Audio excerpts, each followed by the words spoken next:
So a profile is a document that represents the best and most meaningful aspects of a person's life.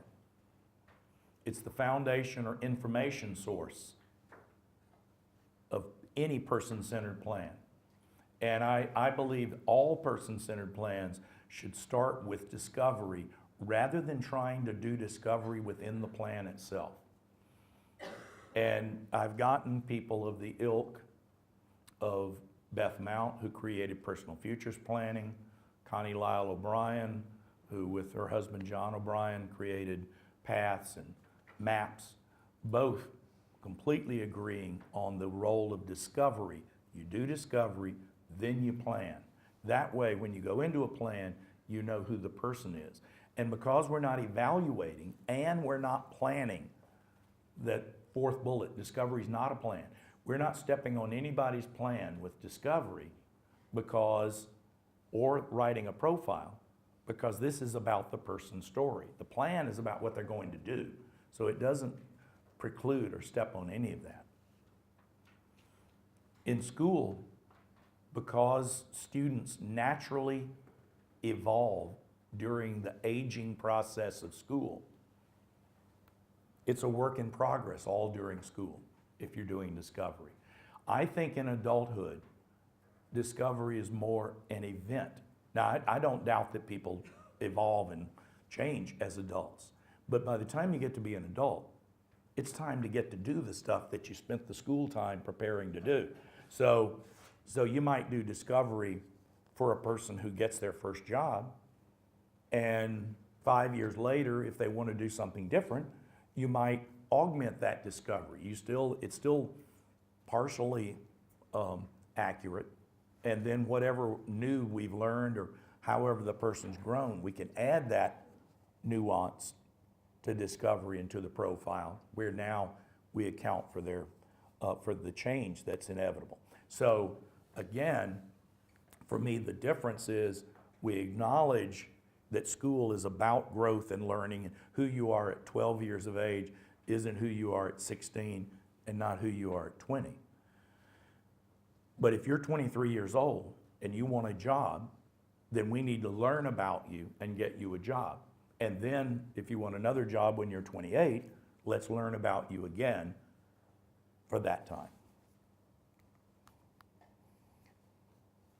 Our current profile has 3 components. We used to have a document that was a profile in one document, and it was confusing, and it was the evolution of the work that I told you that Dave Hagner and I started in 1986, and we stayed hard-headed for the best part of 23 years. Change is hard for all of us. It's hard for me. We didn't want to change. Now, we nuanced our form, but it was still a singular form with these categories of these domains of life. And we picked up the individual and family, education, employment, community activities, skills of life. I mean, those were the sorts of things that were in the old profile form. In 2009, with a lot of encouragement with people we were working with, virtually a demand, we changed the profile document to actually 3 documents.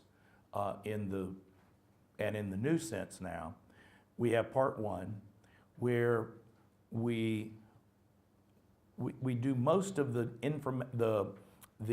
identification information about the person. We want to make sure we know who they are, how old they are, what kind of family life they're leading at the current time, just their current living situation, and who they're living with. Because again, in a profile, in the whole discovery profile process, it's about the person. And again, we don't start planning here. We don't say, well, this would be a good place for so-and-so to live. We don't say that. We say, here's what their current living situation is. Even if that living situation is not so wonderful, like we work with people in institutions still, or in a group home where they're sharing a space with a lot of other people. But more often than not, a person is with their family And we want to know things about family, because inevitably families either get overlooked or they get asked to do things that don't fit. And I think families naturally resent it. You know, if I were to say, okay, you're a family member, you ought to take your son or daughter to work, without knowing your responsibilities, that could just be insulting to the reality of the life that many people are living. So instead, in Discovery, we actually ask people like, what time do you go to work? Do you go to work? Or if it's not work where you go to get paid, what other responsibilities? A lot of times family members are taking care of aging parents or other responsibilities. And one of the things that I would never leave Discovery without knowing is what time each car available to a family leaves the house, which direction does it go in, who's in the car, how much time, what's the nature of their commute? Is it always like just at the edge of possibility when you leave your house? And you're going to ask that family member to go 2 miles out of their way and drop a family member off at work? Maybe not, okay? I remember one dad saying, you know, I love my son so much, but I have breakfast every morning with a set of friends. And I could take him to work, but he's either going to have to join us for breakfast or I'll have to come back to the house to get him, because it's just very important. And I respect that, you know? And if we'd say, oh, come on, you can take your son to work. Oh yeah, I'm gonna give up one of the most important things. I mean, not that his son wasn't important, but it was co-important with having breakfast with friends. So, I mean, and Discovery doesn't make a decision on that. It's simply, you need to know. It's information. We call it ecological validity, of knowing what the deal is in people's lives. The higher the ecological validity is, the better your predictive validity is in terms of any job that you do.